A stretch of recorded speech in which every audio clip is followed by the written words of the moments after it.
ओम श्री गणेशाय नमः।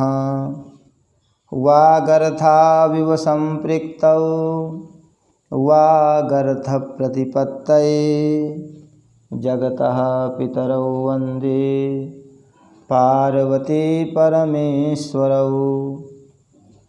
श्रीमद्भागवत महापुराण सप्तम स्कंध सातवां अध्याय।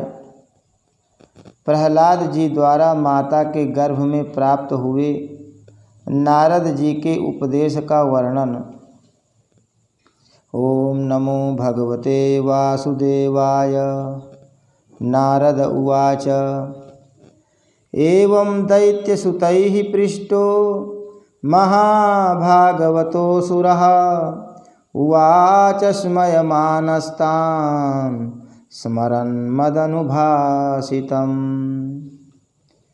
प्रहलाद उवाच पितरिप्रस्थितेऽस्माकं तपसे मन्दराचलं युद्धोद्यमं परं चक्रुर्विबुधा दानवान् प्रति। नारद जी कहते हैं, युधिष्ठिर, जब दैत्य बालकों ने इस प्रकार प्रश्न किया तब भगवान के परम प्रेमी भक्त प्रहलाद जी को मेरी बात का स्मरण हो आया। कुछ मुस्कराते हुए उन्होंने उनसे कहा। प्रहलाद जी ने कहा, जब हमारे पिताजी तपस्या करने के लिए मंदराचल पर चले गए तब इंद्रादि देवताओं ने दानवों से युद्ध करने का बहुत बड़ा उद्योग किया। वे इस प्रकार कहने लगे कि जैसे चींटियां सांप को चाट जाती हैं, वैसे ही लोगों को सताने वाले पापी हिरण्यकशिपु को उसका पाप ही खा गया। जब दैत्य सेनापतियों को देवताओं की भारी तैयारी का पता चला तब उनका साहस जाता रहा। वे उनका सामना नहीं कर सके। मार खाकर स्त्री पुत्र मित्र गुरुजन महल पशु और साज सामान की कुछ भी चिंता न करके वे अपने प्राण बचाने के लिए बड़ी जल्दी में सब के सब इधर उधर भाग गए। अपनी जीत चाहने वाले देवताओं ने राजमहल में लूट घसोट मचा दी। यहाँ तक कि इंद्र ने राजरानी मेरी माता कयाधु को भी बंदी बना लिया। मेरी माँ भय से घबराकर कुररी पक्षी की भांति रो रही थी और इंद्र उसे बलात् लिए जा रहे थे। दैववश देवर्षि नारद उधर आ निकले और उन्होंने मार्ग में मेरी माँ को देख लिया। उन्होंने कहा, देवराज, यह निरपराध है, इसे ले जाना उचित नहीं। महाभाग, इस सती साध्वी पर नारी का तिरस्कार मत करो, इसे छोड़ दो, तुरंत छोड़ दो। इंद्र ने कहा, इसके पेट में देवद्रोही हिरण्यकशिपु का अत्यंत प्रभावशाली वीर्य है। प्रसव पर्यंत यह मेरे पास रहे। बालक हो जाने पर उसे मारकर मैं इसे छोड़ दूंगा। नारद जी ने कहा, इसके गर्भ में भगवान का साक्षात परम प्रेमी भक्त और सेवक अत्यंत बली और निष्पाप महात्मा है। तुम में उसको मारने की शक्ति नहीं है। देवर्षि नारद की यह बात सुनकर उसका सम्मान करते हुए इंद्र ने मेरी माता को छोड़ दिया और फिर इसके गर्भ में भगवत भक्त है, इस भाव से उन्होंने मेरी माता की प्रदक्षिणा की तथा अपने लोक में चले गए। इसके बाद देवर्षि नारद जी मेरी माता को अपने आश्रम पर लिवा गए और उसे समझा बुझाकर कहा कि बेटी, जब तक तुम्हारा पति तपस्या करके लौटे तब तक तुम यहीं रहो। जो आज्ञा कहकर वह निर्भयता से देवर्षि नारद के आश्रम पर ही रहने लगी और तब तक रही जब तक मेरे पिता घोर तपस्या से लौटकर नहीं आए। मेरी गर्भवती माता मुझ गर्भस्थ शिशु की मंगल कामना से और इच्छित समय पर अर्थात मेरे पिता के लौटने के बाद संतान उत्पन्न करने की कामना से बड़े प्रेम तथा भक्ति के साथ नारद जी की सेवा शुश्रूषा करती रही। देवर्षि नारद जी बड़े दयालु और सर्वसमर्थ हैं। उन्होंने मेरी माँ को भागवत धर्म का रहस्य और विशुद्ध ज्ञान दोनों का उपदेश किया। उपदेश करते समय उनकी दृष्टि मुझ पर भी थी। बहुत समय बीत जाने के कारण और स्त्री होने के कारण भी मेरी माता को तो अब उस ज्ञान की स्मृति नहीं रही, परंतु देवर्षि की विशेष कृपा होने के कारण मुझे उसकी विस्मृति नहीं हुई। यदि तुम लोग मेरी इस बात पर श्रद्धा करो तो तुम्हें भी वह ज्ञान हो सकता है, क्योंकि श्रद्धा से स्त्री और बालकों की बुद्धि भी मेरे ही समान शुद्ध हो सकती है। जैसे ईश्वर मूर्ति काल की प्रेरणा से वृक्षों के फल लगते, ठहरते, बढ़ते, पकते, क्षीण होते और नष्ट हो जाते हैं, वैसे ही जन्म, अस्तित्व की अनुभूति, वृद्धि, परिणाम, क्षय और विनाश, ये 6 भाव विकार शरीर में ही देखे जाते हैं। आत्मा से इनका कोई संबंध नहीं है। आत्मा नित्य, अविनाशी, शुद्ध, एक क्षेत्रज्ञ, आश्रय, निर्विकार, स्वयं प्रकाश, सबका कारण, व्यापक, असंग तथा आवरण रहित है। ये 12 आत्मा के उत्कृष्ट लक्षण हैं। इनके द्वारा आत्म तत्व को जानने वाले पुरुष को चाहिए कि शरीर आदि में अज्ञान के कारण जो मैं और मेरे का झूठा भाव हो रहा है उसे छोड़ दें। जिस प्रकार सुवर्ण की खानों में पत्थरों में मिले हुए स्वर्ण को उसके निकालने की विधि जानने वाला स्वर्णकार उन विधियों से उसे प्राप्त कर लेता है, वैसे ही अध्यात्म तत्व को जानने वाला पुरुष आत्म प्राप्ति के उपायों द्वारा अपने शरीर रूप क्षेत्र में ही ब्रह्म पद का साक्षात्कार कर लेता है। आचार्यों ने मूल प्रकृति, महत्तत्व, अहंकार और पंच तन्मात्राएं, इन 8 तत्वों को प्रकृति बतलाया है। उनके 3 गुण हैं, सत्व, रज और तम, तथा उनके विकार हैं 16, 10 इंद्रियां, 1 मन और 5 महाभूत। इन सब में एक पुरुष तत्व अनुगत है। इन सब का समुदाय ही देह है। यह 2 प्रकार का है, स्थावर और जंगम। इसी में अंतःकरण, इंद्रिय आदि अनात्म वस्तुओं का यह आत्मा नहीं है। इस प्रकार बाध करते हुए आत्मा को ढूंढना चाहिए। आत्मा सब में अनुगत है, परंतु है वह सबसे पृथक। इस प्रकार शुद्ध बुद्धि से धीरे धीरे संसार की उत्पत्ति, स्थिति और उसके प्रलय पर विचार करना चाहिए। उतावली नहीं करनी चाहिए। जागृत, स्वप्न और सुषुप्ति, ये तीनों बुद्धि की वृत्तियां हैं। इन वृत्तियों का जिसके द्वारा अनुभव होता है वही सबसे अतीत, सबका साक्षी परमात्मा है। जैसे गंध से उसके आश्रय वायु का ज्ञान होता है, वैसे ही बुद्धि की इन कर्मजन्य एवं बदलने वाली तीनों अवस्थाओं के द्वारा इनमें साक्षी रूप से अनुगत आत्मा को जाने। गुणों और कर्मों के कारण होने वाला जन्म मृत्यु का यह चक्र आत्मा को शरीर और प्रकृति से पृथक न करने के कारण ही है। यह अज्ञान मूलक एवं मिथ्या है, फिर भी स्वप्न के समान जीव को इसकी प्रतीति हो रही है। इसलिए तुम लोगों को सबसे पहले इन गुणों के अनुसार होने वाले कर्मों का बीज ही नष्ट कर देना चाहिए। इससे बुद्धि वृत्तियों का प्रवाह निवृत्त हो जाता है। इसी को दूसरे शब्दों में योग या परमात्मा से मिलन कहते हैं।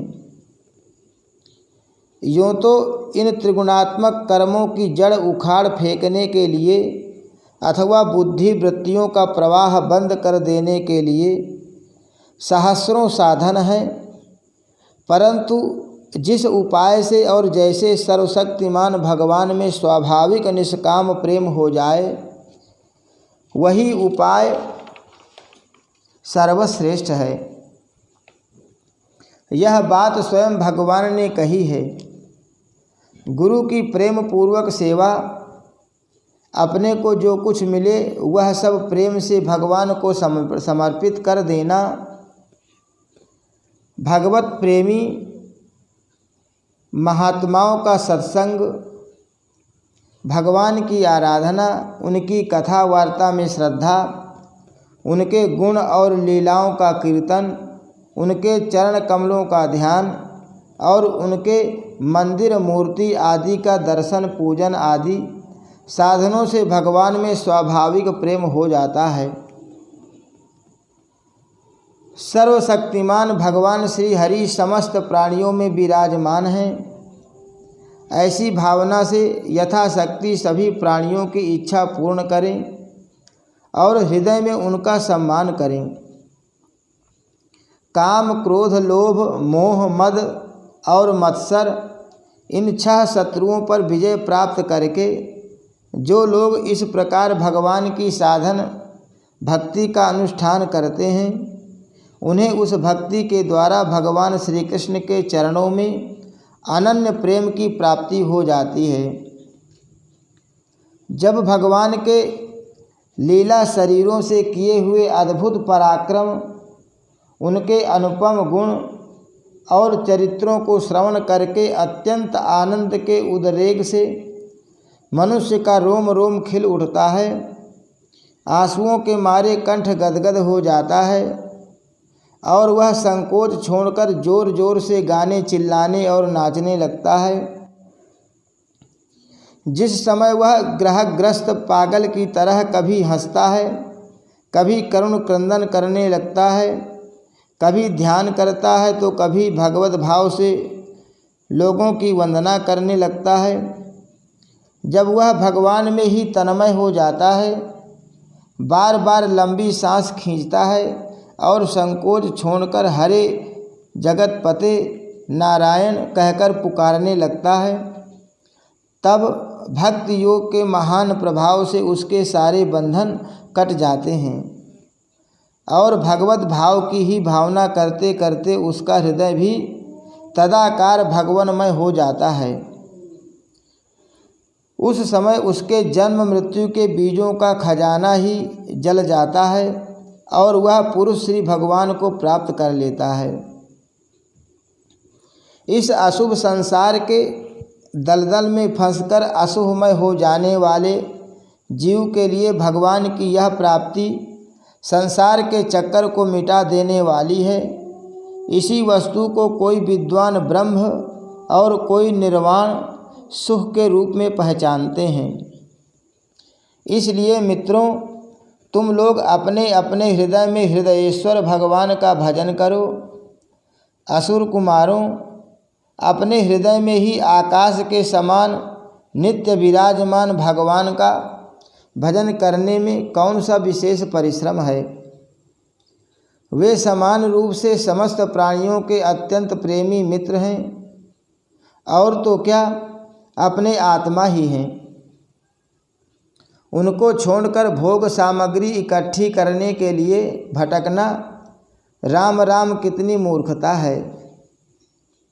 अरे भाई, धन, स्त्री, पशु, पुत्र, पुत्री, महल, पृथ्वी, हाथी, खजाना और भांति भांति की विभूतियाँ, और तो क्या संसार का समस्त धन तथा भोग सामग्रियाँ इस क्षणभंगुर मनुष्य को क्या सुख दे सकती है।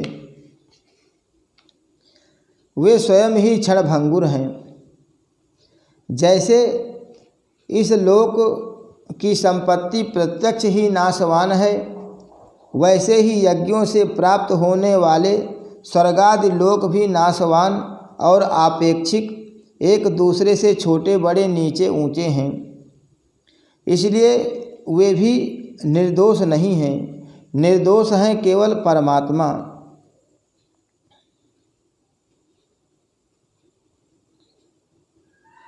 न किसी ने उनमें दोष देखा है और न सुना है। अतः परमात्मा की प्राप्ति के लिए अनन्य भक्ति से उन्हीं परमेश्वर का भजन करना चाहिए।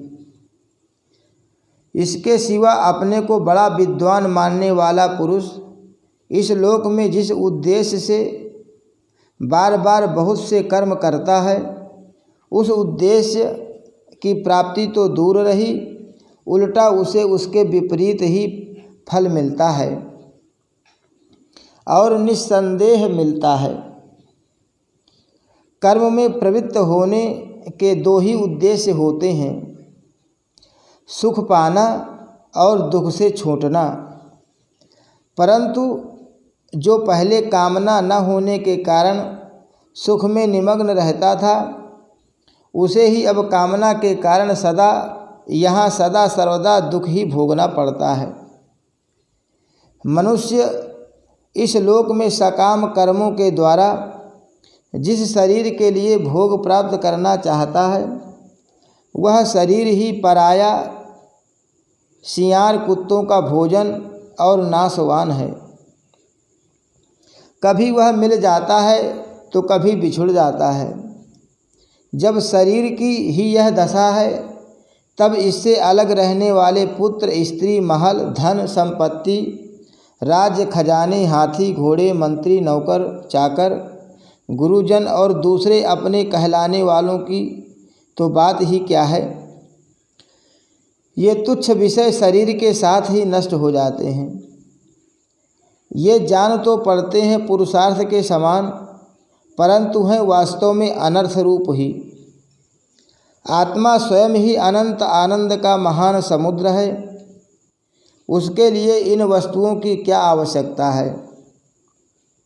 भाइयों, तनिक विचार तो करो। जो जीव गर्भाधान से लेकर मृत्यु पर्यंत सभी अवस्थाओं में अपने कर्मों के अधीन होकर क्लेश ही क्लेश भोगता है, उसका इस संसार में स्वार्थ ही क्या है। यह जीव सूक्ष्म शरीर को ही अपना आत्मा मानकर उसके द्वारा अनेक प्रकार के कर्म करता है और कर्मों के कारण ही फिर शरीर ग्रहण करता है। इस प्रकार कर्म से शरीर और शरीर से कर्म की परंपरा चल पड़ती है और ऐसा होता है अविवेक के कारण होता है। इसलिए निष्काम भाव से निष्क्रिय आत्मस्वरूप भगवान श्री हरि का भजन करना चाहिए। अर्थ, धर्म और काम सब उन्हीं के आश्रित हैं, बिना उनकी इच्छा के नहीं मिल सकते। भगवान श्री हरि समस्त प्राणियों के ईश्वर, आत्मा और परम प्रियतम हैं। वे अपने ही बनाए हुए पंचभूत और सूक्ष्म भूत आदि के द्वारा निर्मित शरीरों में जीव के नाम से कहे जाते हैं। देवता, दैत्य, मनुष्य, यक्ष अथवा गंधर्व कोई भी क्यों न हो, जो भगवान के चरण कमलों का सेवन नहीं करता है, वह हमारे ही समान कल्याण का भाजन होता है। जो भगवान के चरण कमलों का सेवन करता है वह हमारे ही समान कल्याण का भाजन होता है। दैत्य बालकों, भगवान को प्रसन्न करने के लिए ब्राह्मण, देवता या ऋषि होना, सदाचार और विविध ज्ञानों से संपन्न होना तथा दान, तप, यज्ञ, शारीरिक और मानसिक शौच और बड़े बड़े व्रतों का अनुष्ठान पर्याप्त नहीं है। भगवान केवल निष्काम प्रेम भक्ति से ही प्रसन्न होते हैं और सब तो विडंबना मात्र है। इसलिए दानव बंधुओं, समस्त प्राणियों को अपने समान ही समझकर सर्वत्र विराजमान सर्वात्मा सर्वशक्तिमान भगवान की भक्ति करो। भगवान की भक्ति के प्रभाव से दैत्य, यक्ष, राक्षस, स्त्रियां, शूद्र, गोपालक, अहीर, पक्षी, मृग और बहुत से पापी जीव भी भगवत भाव को प्राप्त हो गए हैं। इस संसार में या मनुष्य शरीर में जीव का सबसे बड़ा स्वार्थ अर्थात एकमात्र परमार्थ इतना ही है कि वह भगवान श्री कृष्ण की अनन्य भक्ति प्राप्त करे।